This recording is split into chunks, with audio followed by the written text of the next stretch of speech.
welcome back to another episode of KnuckleBalls. I am your host, Ryan Robles. I forgot my name for a second. This is my co-host, Tom Harkness. He's my cousin. We're back, baby. Tom, how you doing? Doing a lot better, Ryan. Yeah, under the weather last week, so we didn't get a Yeah. show. I never get to forget my name. So I appreciate that you introduced me because that way I'd have less gears spinning in my head, trying to figure It out is, what my it is name a lot is. of pressure. It's a lot of pressure staring into this camera and Yeah, screaming it. it I don't know. is. It's a lot. It's a lot to put on a guy. Sorry, I'm getting a little distracted. The Yankees are trying to win a game, but I think they just gave up another run in the bottom of the ninth with two outs. So, oh Oh, nope, did nope, they? it was foul. We're all good. Okay, We're all good. But okay. Tom, I'm gonna put the phone over here now. I'm here. I'm focused with you. I'm focused with the people watching Knuckleballs. Thank you again, Grandma. I appreciate you being here today, Tom. I think we're gonna talk a little Mets Yeah, because just like they always do, they've been metting, and they're the most consistent team in baseball right now. I think they've tied a record they set in 2002 for their franchise when they lost 12 games in a row. Now they yes. are in the middle of a game as we speak, so we'll definitely make little notes in the video we post if they do something different. But I think it's tied still in the Yeah, yeah, still two to top of the two in eighth. the top of the eighth. So I think the Twins are up. Guy on first. Who knows? We'll see. Tom, I just want to We'll get your see. thoughts though, because we talked a lot when we first started with all this. When we first couple episodes, I think we're a lot about the Mets because the first things that happened was Pete Alonso to the Orioles. Yeah, I think we that's all right. remember this. I was on the toilet. Tom texted me. I dropped my phone on the dirty bathroom floor, and it was crazy. It was crazy. Pete Alonso is with the Orioles. They're doing okay, and the Mets. And we've been talking about like, what are they doing? Are these pieces going to work? They brought in Bo Bichette to play third base.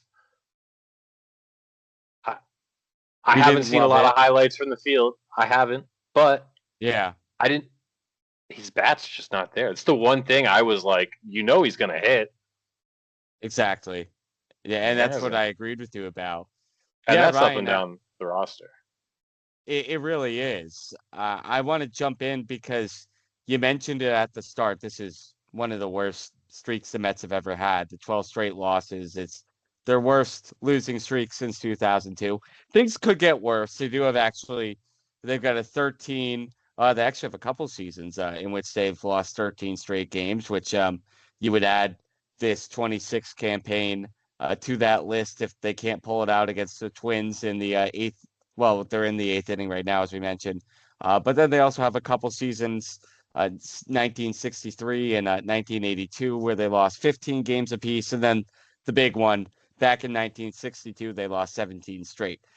I don't know if they're ever going to be this bad, but it's interesting that they have not been able to figure it out in any capacity. And things just seem to get worse and worse as the days progress here. That's a very glass half full view on it. It could be worse. They've done worse before. I Yeah. think that's how they should probably be looking at it like that in the locker room. Like we're not the worst Mets team yet. So let's get it together, boys. But you're But trending and it's not good. It's really it's none of this is it's good. This is it's not good, and we're joking about a losing streak, and if they win tonight's game, yeah, it's a huge momentum boost. It has to be your first game with Juan Soto coming back. He has been hurt. I want to just say that out. Juan Soto hasn't yeah, been in the he's lineup. missed the last 2 weeks and that's been He's missed the very last 2 weeks, significant and for them. apparently wasn't really like. Well, I don't know if you saw that clip. I think it released today. He had a Yeah. press conference and he says he just hasn't Barely talked been to his talking team to at the all. team. He hasn't. Yeah. No, he hasn't. He hasn't talked to him at all. Yeah, That's what he said. yeah, I it's like that's and incredible. I'll be honest. I don't necessarily can't care if the Yankees players are chit chatting with each other. If we're winning games, you know what I mean. Yeah. Whatever. But like, How does he keep saying stuff like this to the media? That just makes it look Right. Shut your like there's mouth. polarized in the log. You know what I mean? It was kind of the same before he signed with the Mets, and I know like he signed with the Mets, Yeah. but like that whole comment where he's like, "No, I haven't kept up with any of those guys from the Yankees." Like it's just like the way those things sound to everybody who like is gonna write a story, is gonna tweet, is gonna make a comment Yeah. on Instagram, is gonna whatever, Sure. is gonna come on this YouTube show and talk about baseball for their grandma, right? Like Yeah. it Right. just No. it just gives off a weird, and I don't like this word, but it's like an icky feel. Like as a fan. Sure. Sure. It's very icky. You mentioned it. He is willingly disclosing this kind of stuff. I mean, if you get asked about how have you talked to the team, during this losing streak, because he's been out since what? Like, I think it's April Yeah. 3rd. So really the start of the month. So more or less the past 3 weeks. He's been shelved for them. I think he's missed 14 straight games before coming back tonight. And he comes out and he's talking about how he doesn't talk to the team.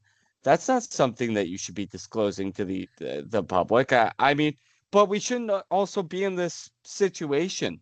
You're the leader of this franchise. You're the guy that gave $765 million to last offseason. So why are you not taking it upon yourself, regardless of where they're situated? Because you can't use the excuse, oh, well, they've been away. I've been rehabbing in New York and they're traveling for games. That's pathetic. You're the leader. Act like one. Act like It, a guy who wants to be there. but that's the thing. I don't know if they paid him to be a leader, and I'm sure they have to talk to him about these kind of But you things, give right? him Like someone has to be like $765 million. He's got to be a leader. for his baseball card. He's got to be a leader if you're giving him that much money. No, I agree. I agree. Like I don't see like I don't see that from him, and he's only been there a year and a half. But like, I haven't seen that kind of like mindset or attitude. And that, to be completely honest with you, I didn't like. It was a one stop shop. I didn't watch a lot of full Juan Soto games and all his seasons. You know what I mean? Prior, but when he was with the Yankees, I didn't like see him being like a leader in the clubhouse kind of guy.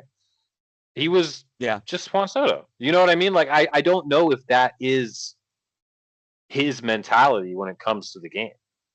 But to that point, and I do agree with you, you have Aaron Judge. You have a guy like Giancarlo Stanton, who certainly Yeah. gives off the impression that he's a wily veteran guy, and you're on a postseason team that like the 24 Yankees were with a lot of veteran guys. You had a lot of great mouthpieces in that clubhouse. So Juan Soto didn't necessarily need to step into the limelight as a leader. Now he's over to a Mets team that, sure, you have Francisco Lindor, you had Pete Alonso there last year, and maybe he got a little complacent because those guys were there. But as soon as you sign that contract, the expectation this is on the Mets too. This is on Steve Cohen and the Mets to say, hey, if we're giving you this money, this significant investment to make you the highest paid player in baseball, you have to be one of the most investable guys in the sport. You need to I be mean, completely enamored with everything about the New York Mets, and he hasn't been.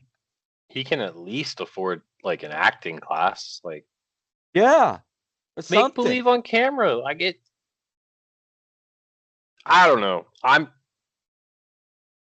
just can't imagine Mets fans are all too happy in this very moment with their team. I wouldn't And be. I don't think seeing interviews like that from the guy that their team just spent like all of the money that they can be spending on multiple players, not talking to any other team. Like it's just like I don't know. Like I don't know if the like I guess CC Sabathia is that like last giant blockbuster contract the Yankees did, where it was like we've never paid. Well, no, Arod. Well, Well, yeah, but which CC one was happened? No, CC CC was was after, right? '09. So CC was you '09. had Yeah, yeah, CC, yeah. you had All right. Mark Teixeira. That was that off Yeah, season. yeah, that okay. That's that off season. Yeah.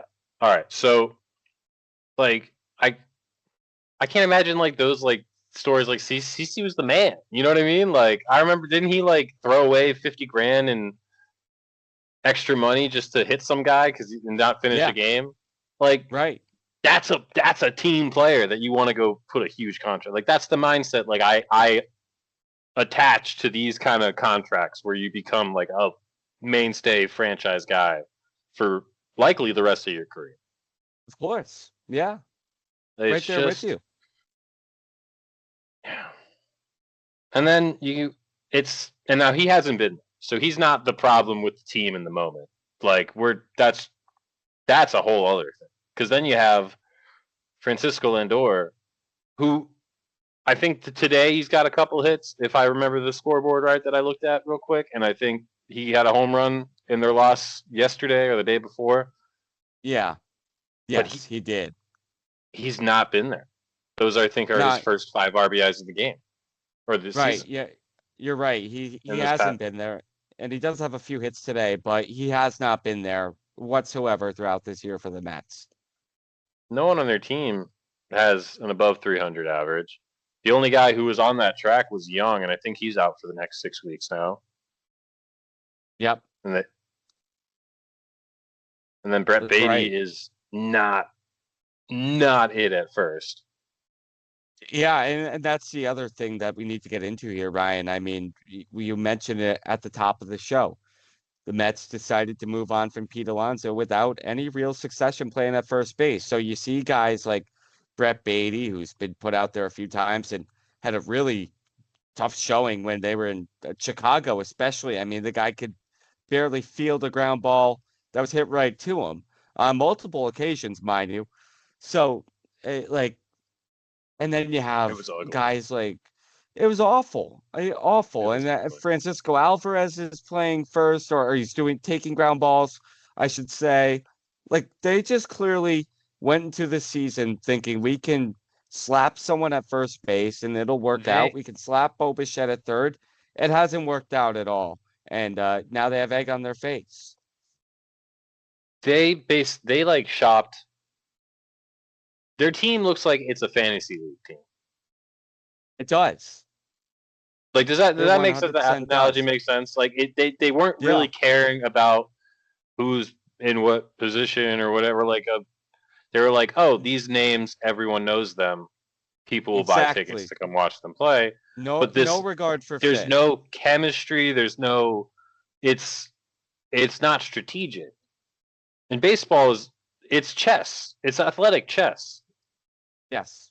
That's why we were able to get so mad at Aaron Boone for making decisions. You know what I mean? Because like those decisions really, really matter because this game has so many little intricacies that change it. That's why any team can beat any team on any day because of those little things. And if like you don't have like that core where they just people in the right spots, it just Yeah. doesn't. I mean, look at the Yankees last year. Offensively, like statistically speaking, our offense was the best, if not one of the best, right? In the league. Yeah. Yep. In the league. Our outfielders statistically were the best offensive outfield in the league. But when we had That's right. guys playing random positions all over the field and Jazz Chisholm at third, nothing worked. Exactly. Exactly. Yeah. It doesn't work. It does, like you said, this is all a chess game. You can't just slap a guy at a position and try to teach him it on a whim and expect that he's going to be better than what you had when you had an Yeah. actual guy that's spent who knows how many years playing the position to begin with. This is all just it's mismanagement, malpractice by the Mets, putting the lineup that I think that what you said, Ryan, to call it a fantasy lineup is um the perfect way to just kind of summarize what the Mets have done this year. They just keep putting guys out there and hoping, oh, that's a household name. We paid a lot of money to them. They'll work where we want them to work. And that's not how things go. It's just not how we operate in baseball. So I think they're kind of reaping the consequences of doing that right now. And that's why Yeah. they've lost 12 in a row. And Devin Williams. Oh, jeez. What a start. He does not thrive in New York. What a start to his tenure there. They gave him $50 million. And again, it's the same thing as putting a guy out there that's never played a position before and saying, "Oh, it'll work for us." You put Devin Williams out there in the They same situation that the Yankees had him last year, and he doesn't come through. Why are you surprised? It's a definition of insanity. dang. They paid $50 million for a 9.95 ERA through 8 games. That's hilarious. Like, it's hilarious. What did you expect that? What did you think was going 36.1 to go innings. differently? 6 1/3. Think about that. 9 ERA for 6 1/3, and they gave that guy $50 million. Again, it's the Mets I thinking they it, know better than I everybody. don't I can't believe he got $50 million. I know he has Neither a, can I. a great career resume overall, and but like usually when a guy hops is having that like one stop shop season to go get a nice free agency deal, you have to play pretty well to get a deal like that. Yeah, 50 mil. right. Ryan, That's what would have? weird. How's What Luke about? Weaver doing? Not. Oh, jeez, I don't even. I haven't even paid I don't want to attention to talk. I Luke don't. Weaver, to I'm be not going to honest with talk you. about Luke. But I'm not going to. I like Luke too much. I'm not going to talk about him. He's off limits. I haven't even really looked at him again because I mean, like, He's not doing good. there's just such a train wreck. Yeah, I can only imagine. Yeah, but there it is. Yeah, I'm seeing it right now. Six two hmm three ERA. But Ryan, you mentioned it. But he's got a Devin great Williams personality. did But nothing. you know who was talking to his teammates the whole time? Luke Weaver. Sure, sure. Yeah. I mean, and again, you can give him I don't credit for know. that, but at the end of the day, you need the guy to show up and be a pitcher. Yeah, so I can give Juan Soto a little bit of the benefit of the doubt for not talking to his teammates because when he's in the lineup, he's one of the best players in baseball. Like it's not like he's a Cespedes type or a Robinson Cano that the Mets just kind of absorb this massive albatross of a contract and the guy's not showing up and performing for them. hmm Yeah, the Juan Soto at his best is arguably the best hitter in the sport. So I guess I can forgive him a little bit in that regard for not talking to his teammates because I wouldn't want to talk to him either right now. That's also Seriously. a very valid point. He's probably pretty annoyed. He left for a couple of Yeah. weeks and the house is on Yeah, fire. you Like you who did go he to leave in rehab, charge? right? Right. I mean, you went out, you go and you get Bo Bichette, who we talked about You the said bat, you Luis said Robert, so on and so forth. he went out on what date? April 3rd. April 3rd. So it's about 3 weeks. He missed 14 games. So he missed about 2 weeks of actual game action, but 3 weeks in total. Okay, they won 3 straight games without him against the Giants, and then one against the Diamondbacks, and then something happened on April 8th, and it just fell apart. I think they won. I think he went out during that game against the Giants. So I think they only During won two without him. Yeah. So I think they only won two without him, and then they lost 12, and now he's coming back. So they no, were 2 and yeah, no, 12. I was counting. I started on the 4th. Oh, okay. Okay. Yeah. So I mean, just a total mess. Total mess of epic proportions. I mean, this is completely embarrassing, regardless of, whether they win tonight, regardless of whether they go on a winning streak. This is just awful. It's bad baseball. And the fact that they needed Juan Soto to come back to salvage their season 23 games into the year that is, it's a sign that they are not fit for not only October baseball or World Series baseball, but any Oh, sort of competitive baseball in the NL East. like as it stands today, this team isn't thinking about anything in October. No, It, total disaster. this is it's atrocious. Yeah, it's bad. It's as bad as we are making it seem. Just lazy. I mean, uncompetitive at bats. Even right now, you're playing the Twins team that has played better baseball as of late. but you only have 2 runs on the board with Juan Soto back. That doesn't seem right to me. We're in the 8th It's inning a now. negative 27 run differential team. Yeah, the pitching is atrocious. The pitching is atrocious. They're not losing for the most part. They're not losing by like small margins. They're losing by like at least 3 runs or more most games. Right. I mean, Like they are a not few close that ones here and there, competitive. but like it's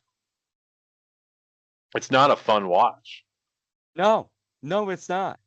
It is And not competitive and baseball. then It's the pathetic. few games that have been fun watches for the fans have turned into brutal Brutal watches. losses. Yeah, Brutal losses. exactly. Like It's the other day with Devin Williams walking in a run, and like again, the Mets are in that game. He gives up a base hit, loads it, faces 5 batters. Ryan, yesterday on Tuesday night, faces 5 batters, all 5 reach. I mean, that's seen pulling that before. teeth. Yeah, we have. I mean, for sure. it's not like he played on the other side of the world. I can't imagine they didn't hear about the guy once or twice. Sure, they played on the other side of town. Like, I don't know what they thought that they could have gotten out of him, but I mean, we've seen all that we need to see from Devin Williams, and like you said, even considering what he did in Milwaukee as a younger player, that does not mean pay him $50 million now, because he did not deserve it after last year. No. After last year, not a I cannot. I can't understand. I just can't understand the decision making. And I'm not super into the numbers, Tom. I'm usually not like, but I just doesn't make any sense. Doesn't make any sense. And all this talk, like all this money they spent, it's kind of ruining everyone's argument about how the Dodgers ruined baseball. Yeah, because they spend virtually just as much. You take away tax, they spend more. Like they're the worst team in baseball, and like it's obviously just about like, yeah, the Dodgers pay the people a lot of money, and they're not so that they say yes and no to other places, whatever. But like they're picking the right people. It's not just about exactly. spending money; it's about having the right people to actually tell you who to give that money to. Yeah, it is. And you made this point, right Like before we started, and it was a really good point. The Dodgers are spending money in the right places on the right people at the right times. The Mets are not doing that. They're just and it throwing their goes money around. And here's the end result. it just goes back to everything we've been saying about this, like who's playing where, Yeah, it who's does. playing where. I pulled up the today's games. I want to see what Soto did. He's 1 for 3 with a walk. Okay, great. He's productive. I mean, that's what you needed. Someone else has to be as well. Lindor is 2 for Yes. 2, but I I see third base listed like 3 times in the positions. Like it's just weird. Yeah, It's just it is weird. weird. It's It is just weird. oh man. Tom, it's been great catching up with you, but I think we got a call tonight. We've been talking Mets the whole time. We got Yes. lots of fun stuff coming down the pipe. I think we're gonna have a couple more things coming out next week. We're gonna get a little more organized. We're gonna bring you some fun segments. We're gonna bring you some, not even just segments. I think we're gonna have little special videos that are just their own little thing. I think, right? I think we have all Yeah, kinds of things yeah. coming up. And We've we're going got to some try and make fun these little stuff. baseballs that hang out around here. We're going to try and make those do more fun things. So just stay tuned for all the improvements coming your way from KnuckleBalls. Tom, thank you again. Anything you want to say to the people? No, like you said, we could talk Mets all night. So this is a good Yeah. time to wrap it up. I guess we'll see if they are able to break the streak, Ryan, at the Yeah. end of this game with the Twins. But As it regardless, stands, not good. in this moment, I want this on record. It is the bottom of the 8th. It's tied 2-2. They got a guy on first, I believe.